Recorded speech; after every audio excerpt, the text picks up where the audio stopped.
हमारे चैनल से जुड़ने के लिए YouTube पर आसान तफसीरे कुरान सब्सक्राइब करें। अस्सलातु वस्सलामु अलैका या रसूल अल्लाह, अस्सलातु वस्सलामु अलैका या हबीब अल्लाह, अस्सलातु वस्सलामु अलैका या नूर अल्लाह, सल्लल्लाहु तआला अलैका वसल्लम। अल्लाहुम्मा अफ्तह अलैना हिकमतक वंशुर अलैना रहमतक या ज़ल जलाली वल इकराम। अऊज़ु बिल्लाहि मिनश शैतानिर रजीम। बिस्मिल्लाहिर्रहमानिर्रहीम। इन्नल्लज़ीना कफ़रू लन तुग़निया अन्हुम अम्वालुहुम वला औलादुहुम मिनल्लाहि शैआ व उलाइका अस्हाबुन नार हुम फ़ीहा ख़ालिदून। मसलु मा युनफ़िक़ून फ़ी हाज़िहिल हयातिद दुनिया कमसलि रीहिन फ़ीहा सिर्रुन असाबत हर्थ क़ौमिन ज़लमू अन्फुसहुम फ़अहलकतहु वमा ज़लमहुमुल्लाहु वलाकिन अन्फुसहुम यज़लिमून। सदक़ल्लाहुल अज़ीम। हज़रत मुहतरम, जिन आयात को मैंने तिलावत किया वो पारा नंबर 4 सूरह आले इमरान की आयत नंबर 116 और आयत नंबर 117 है। इससे पहले हम ये सुन चुके कि अल्लाह रब्बुल इज़्ज़त ने मोमिनीन की कुछ सिफ़ात को बयान फरमाया था।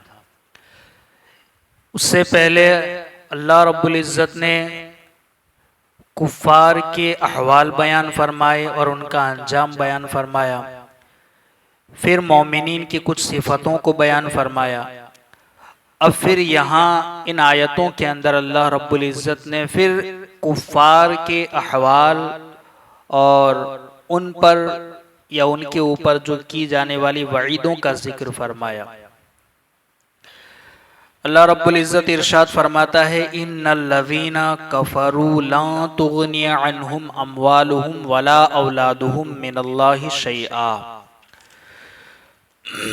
वो लोग जो काफिर हुए, यानी जिन्होंने कुफ्र किया या काफिर हुए, उनके माल और उनकी औलाद उनको अल्लाह के अज़ाब से कुछ बचा न सकेंगे।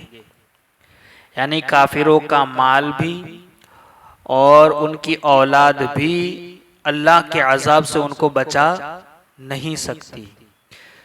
उलाइका अस्हाबुन नार, यही लोग जहन्नमी हैं। हुम फीहा खालिदून, ये हमेशा जहन्नम में रहेंगे।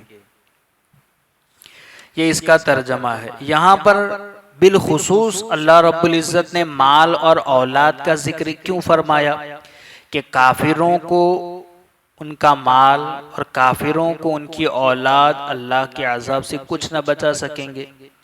तो माल और औलाद का जिक्र बिलखुसूस इसलिए किया गया क्योंकि इंसान कभी कभी अपनी जान बचाने के लिए माल का फिदिया देता है और माल दे करके अपनी जान बचाता है। और कभी कभी इंसान अपने आप को दुख और आज़ार से बचाने के लिए औलाद का जरिया भी इस्तेमाल करता है, यानी औलाद के जरिए दुख और आज़ार से बचता है।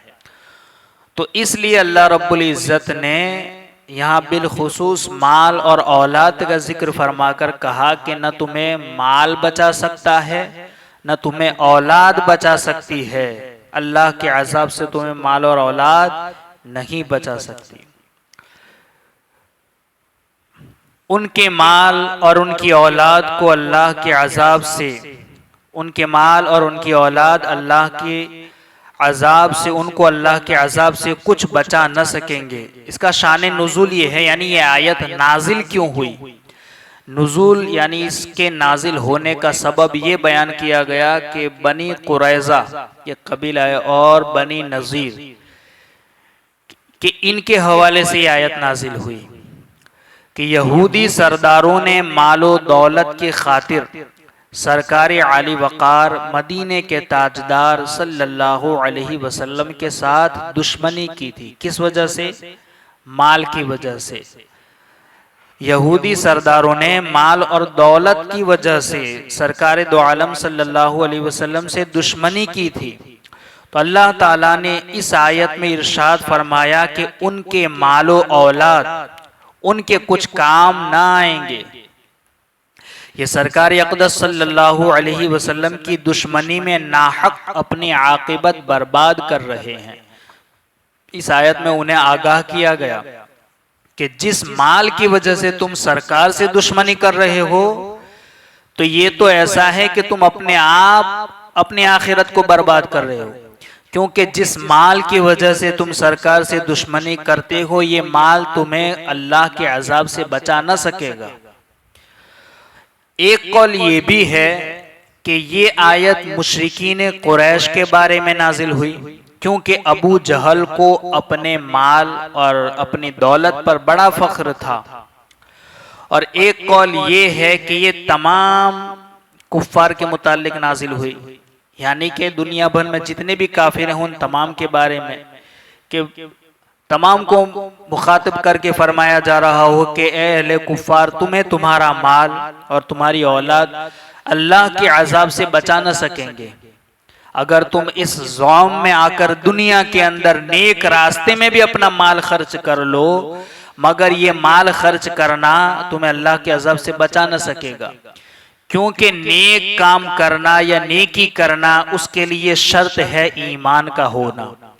अगर मोमिन होगा तो ये काम तुम्हें आखिरत में फायदा देगा, वरना तुम चाहे लाखों नेक रास्ते में खर्च करो, किसी की मदद करो, यहाँ खर्च करना तुम्हारा माल आखिरत में तुम्हें अल्लाह के अजाब से बचा नहीं सकता।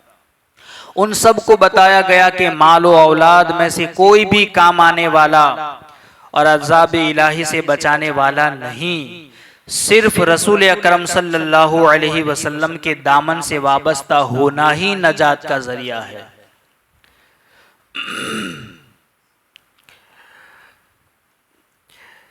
यहां पर इससे पहली आयतों में अल्लाह ताला ने मोमिनिन की सिफात बयान फरमाई। अब यहां पर इन आयात में अल्लाह ने कुफ्फार के अहवाल को बयान फरमाया। क्या बयान फरमाया कि अहले कुफ्फार पर वईद बयान की है और उनकी आरज़ों का इनक़िता फरमाया, यानी जो जिस ज़ौम में और आरज़ों में उम्मीदों में जी रहे हैं, अल्लाह रब्बुल इज़्ज़त ने उनका रद्द फरमाया, इनक़िता फरमाया कि तुम जो कुछ भी नेकी के रास्ते में ये ख्याल करते हो कि दुनिया में ये माल खर्च करना हमें फ़ायदा देगा, तो जो कुछ भी नेकी के रास्ते में खर्च करते हैं वो सब रायगा जाएगा, तुम्हें फायदा ना देगा, उनसे अल्लाह के अजाब को हरगिज दूर नहीं कर सकोगे। यानी यहाँ माल खर्च करना अल्लाह के अजाब को दूर नहीं कर सकता। यहूद, मुनाफिकीन, मुशरिकीन नबी करीम सल्लल्लाहु अलैहि वसल्लम की अदावत में आपको नुकसान पहुंचाने के लिए माल खर्च करते थे। यानी अहले कुफार बार बार यहूद और नसारा हुजूर को कुछ न कुछ तकलीफ देने के लिए या कोई नुकसान पहुंचाने के लिए वो अपना माल खर्च करते थे। बल्कि बद्र के अंदर भी अबू सुफियान जो उस वक्त ईमान नहीं लाए थे, उन्होंने भी काफी माल खर्च किया था इसी वजह से कि सरकार को नुकसान पहुंचाया जाए। बल्कि एक शख्स को उन्होंने सिर्फ मक्का खबर देने के लिए माल दे करके भेजा था कि मक्का में जाकर के खबर दो कि मोहम्मद सल्लल्लाहु अलैहि वसल्लम यहाँ पर आकर उनके सहाबा के साथ बैठे हुए हैं, ताकि वो हमारी मदद के लिए वहां से काफिला लेकर आए। तो उसके बाद अबू जहल की क़यादत में एक बड़ा काफिला जो जंगी सामान के साथ बद्र में आया था, तो जिस शख्स को उन्होंने भेजा था वो माल देकर ही भेजा था। तो बद्र में भी उन्होंने काफी माल खर्च किया था, जो नहीं आ रहा था उसे माल देकर के लेकर आए थे। तो मुनाफिकीन, यहूद, मुशरिकीन नबी करीम सल्लल्लाहु अलैहि वसल्लम की अदावत में आपको नुकसान पहुंचाने के लिए माल खर्च करते थे और अपने इस खर्च पर खुश होते थे और फख्र करते थे कि अल्लाह ताला ने फरमाया उनके माल और उनकी औलाद उनको अल्लाह के अजाब से हरगिज नहीं बचा सकेंगे। बल्कि बिलखुसूस अल्लाह रब्बुल इज़्ज़त ने कुरान मुक़द्दस में जगह जगह एक आयत में, जैसे सूरह शुअरा की आयत नंबर 91 में फरमाया, यौम ला यंफ़उ मालुम वला बनून, कि जिस दिन न माल नफा देगा न बेटे नफा देंगे। फलन युक़बल मिन अहदिहिम मिलउल अर्दि ज़हबन वलौ इफ्तदा बि। इसी सूरत के अंदर अभी कुछ दिनों पहले आयत नंबर 91 आले इमरान की, इसमें भी यही बताया गया कि अगर वो लोग पूरी रुए ज़मीन के बराबर भी सोना खैरात कर दे तो इनका सोना खैरात करना अल्लाह के अज़ाब से उनको बचा नहीं सकता। फिर कहा गया सूरह सबा की आयत नंबर 37 में, वमा अमवालुकुम वला औलादुकुम बिल्लती नुक़र्रिबुकुम इंदना ज़ुल्फ़ा, कि तुम्हारे माल और औलाद ऐसे नहीं हैं जो तुमको हमसे करीब कर दे। अल्लाह ने फरमाया तुम्हारे माल भी और तुम्हारी औलाद भी ऐसी नहीं जो तुम्हें हमसे करीब कर दें। कुफार अपने अमवाल को दुनिया की अगराज़े बातिला और दुनियावी लज्जतों के लिए खर्च करते हैं। काफिर जो है दुनिया के अंदर माल किस लिए खर्च करते हैं? अपनी लज्जतों के लिए, अपने आप को बड़ा दिखाने के लिए, शोहरत के लिए, फख्र के लिए, या दुनियावी अगराज़े बातिला कोई गर्ज की खातिर खर्च करते हैं। और अगर वो मालों को गरीबों की मदद के लिए, अगर अपना माल वो गरीबों की मदद के लिए और नेकी के रास्तों में खर्च करते हैं तो लोगों को दिखाने, सुनाने और इस पर तारीफ चाहने, शोहरत और फख्र के लिए खर्च करते हैं। अगर किसी की मदद भी करते हैं तो इसके पीछे मकसद क्या होता है? दिखावा, फख्र महसूस करना, खुद की शोहरत, नमूद, नामो नमूद के लिए खर्च करते हैं। अल्लाह के लिए खर्च नहीं करते। और अगर अल्लाह के लिए खर्च करते तो उसकी पहली शर्त अल्लाह और उसके रसूल सल्लल्लाहु अलैहि वसल्लम पर ईमान लाना है। अगर वाकई अल्लाह के लिए खर्च करते तो पहले ईमान ले आते अल्लाह और उसके रसूल पर। लेकिन वो ज्यादातर अपने अमवाल को अल्लाह के रास्ता से लोगों को रोकने के लिए और सैयदना मोहम्मद सल्लल्लाहु अलैहि वसल्लम की इत्तिबा से मना करने के लिए खर्च करते हैं। कुफ्फार का माल खर्च करना, देखें आज भी हमारे मुल्क के हालात देखें कि हमारे इस मुल्क के अंदर भी हमारी लड़कियों को या लड़कों को दीन से मुनहरिफ करने के लिए, अल्लाह और उसके रसूल का फरमाबरदार न हो, यानी उससे दीन से हटा देने के लिए, इस्लाम छोड़ देने के लिए माल खर्च किया जाता है।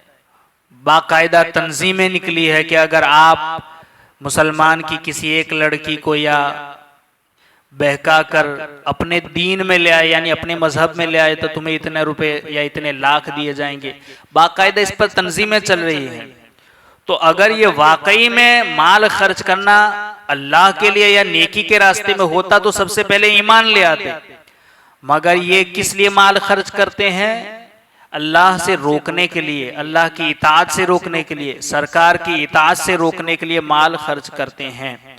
और ये कुफार जो अल्लाह की मर्जी के खिलाफ अपने अमवाल को खर्च करते हैं, उनके खर्च की मिसाल इस तरह है, मसलु मा युनफिकून फी हाज़िहिल हयातिद दुनिया कमसलि रीहिन फीहा सिर्रुन असाबत हर्स कौमिन ज़लमू अनफुसहुम फअहलकतहु वमा ज़लमहुमुल्लाहु वलाकिन अनफुसहुम यज़लिमून। कि इस दुनियावी जिंदगी में जो खर्च करते हैं उसकी मिसाल उस हवा जैसी है जिसमें शदीद ठंड हो, और वो हवा किसी ऐसी कौम की खेती को जा पहुंचे जिन्होंने अपनी जानों पर जुल्म किया हो, तो वो हवा उस खेती को हिलाक कर दे। और अल्लाह ने उन पर जुल्म नहीं किया, बल्कि वो खुद अपनी जानों पर जुल्म करते हैं। यानी इनका ये माल खर्च करना दुनिया के अंदर ये ऐसा ही है कि जैसा जिस तरह जालिमों के खेत पर सख्त सर्द जला देने वाली हवा पहुंचे और उस खेत को जला डाले, उसकी नज़ीर कुरान मजीद की ये आयतें हैं। उनका यहाँ खर्च करना कोई फायदा न देगा। ये ऐसे ही है कि जैसे कोई एक हवा, ठंडी हवा किसी के खेत पर से गुजरे तो सर्द हवा खेत को बर्बाद कर देती हैं, वैसे ही उन्हें कोई खेत को बर्बाद कर देती है और किसी को कोई फायदा नहीं देती। ऐसे ही इनका माल खर्च करना उन्हें आखिरत में कोई फायदा न देगा। जैसे कुरान के अंदर अल्लाह ने फरमाया वक़दिमना इला मा अमिलू मिन अमलिन फजअलनाहु हबाअम मंसूरा, और उन्होंने अपने ज़ुअम में जो भी नेक अमल किए हम उनकी तरफ कस्द फरमाएंगे, फिर हम उन्हें फजा में बिखरे हुए गुबार के बारीक जर्रे बना देंगे। यानी वो जो भी नेक अमल करते हैं अल्लाह रब्बुल इज़्ज़त फरमाता है हम उसकी तरफ कस्द फरमाएंगे और उनके उन अमाल को हवा में उस गुबार की तरह, उसके जर्रों की तरफ बिखेर देंगे हवाओं के अंदर, जिस तरह गुबार बिखरा हुआ होता है। अल्लाह इरशाद फरमाता है वल्लज़ीना कफरू अअमालुहुम कसराबिन बिक़ीअतिन तहसबुहु ज़मआनु माआ हत्ता इज़ा जाअहु लम यजिदहु शैआ। काफिरों के अमाल जमीन में चमकते हुए रेत की तरह है जिसे प्यासा पानी समझता है, हत्ता कि जब वो उसके पास आया तो उसे कुछ भी न पाया। ये ऐसे ही अगर जिस ज़ौम में माल खर्च करते हैं कि हमें कुछ फायदा देंगे, इनकी मिसाल ऐसी है जैसे कोई प्यासा हो, दूर से रेत नजर आए तो रेत दूर से तो चमकता हुआ नजर आता है और ये प्यासा उसे पानी समझे और जब करीब जाकर के देखे तो वो पानी नहीं बल्कि रेत हो। तो वैसे ही ये दुनिया के अंदर अगर कोई ये समझ करके खर्च करता है कोई काफिर कि ये उसे आखिरत में फायदा देगा, ये ऐसी ही मिसाल है जैसे अल्लाह ने ये मिसाल बयान फरमाई कि प्यासा दूर से रेत को देख करके ये समझता है कि पानी है, मगर जब करीब पहुंचता है तो वो पानी नहीं रेत है। ऐसे ही कुफ्फार का माल उन्हें आखिरत में कोई फायदा न देगा। जिस तरह अल्लाह ताला जालिमों के जुल्म के सबब उनके खेतों को जला डालता है, इसी तरह अल्लाह ताला आखिरत में काफिरों के आमाल को बर्बाद और रायगा कर देगा। जैसे दुनिया के अंदर अल्लाह जालिमों का बदला उनके खेतों को जला देता है उनके जुल्म के बदले में, वैसे ही काफिरों का आमाल को अल्लाह रब्बुल इज़्ज़त आखिरत में बर्बाद और रायगा कर देगा। क्योंकि आमाल उसी वक्त काम आएंगे जब ईमान होगा। अगर पूरी जिंदगी हम नेकियां करते रहें, आमाल करते रहें, इबादतें करते रहें, मगर ईमान पर खात्मा न हो तो ये सारी जिंदगी नेकियां करना कोई काम ना आएगा। शर्त है ईमान का होना, शर्त है मोमिन होना। मोमिन है तो माल भी काम आएगा। जैसे सरकार दो आलम सल्लल्लाहु अलैहि वसल्लम ने खुद इरशाद फरमाया कि यहाँ दुनिया के अंदर गुठली पर, खजूर की गुठली पर सदका करना, कल कयामत में अल्लाह रब्बुल इज़्ज़त उसे जब परवान चढ़ाएगा तो इसका गुठली पर सदका किया हुआ कयामत में एक उहद पहाड़ के बराबर नजर आएगा। क्योंकि उसने तो थोड़ा खर्च किया था। जैसे एक इंसान कोई छोटा जानवर लाता है, बछड़ा लाता है और उसे परवान चढ़ाता है तो वो बड़ा हो जाता है, वैसे ही अल्लाह रब्बुल इज़्ज़त तुम्हारा सदका किया हुआ माल अल्लाह परवान चढ़ाता है। जब कल कयामत में तुम पहुंचोगे तो खजूर की गुठली के बराबर सदका किया हुआ कल उहद पहाड़ के बराबर हो जाएगा।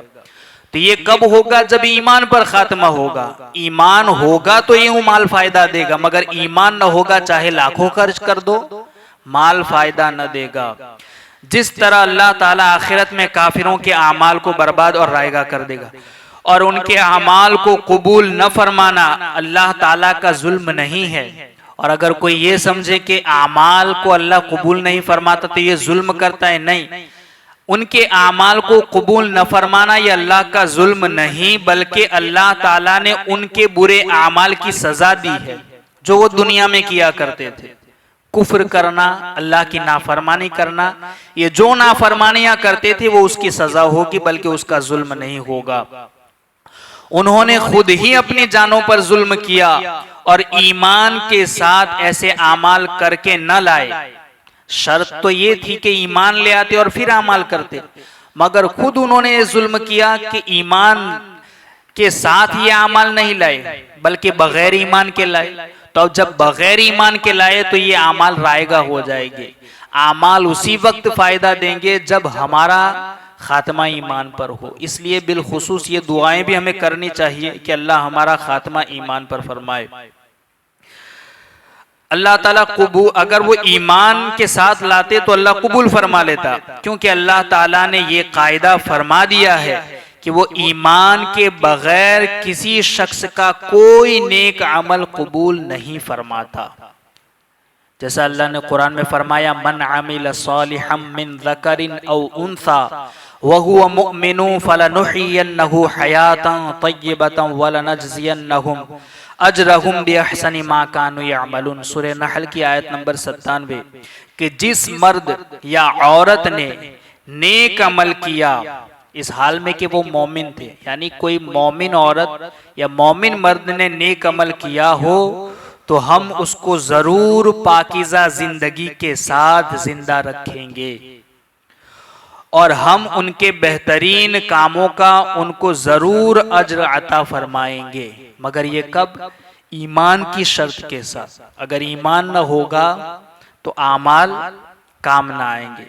इन आयत में अल्लाह ताला ने जाहिर और वाज़े फरमा दिया कि अल्लाह ताला काफिरों के किसी नेक अमल को कबूल नहीं फरमाता और उनके तमाम अमाल आखिरत में ज़ाय हो जाएंगे।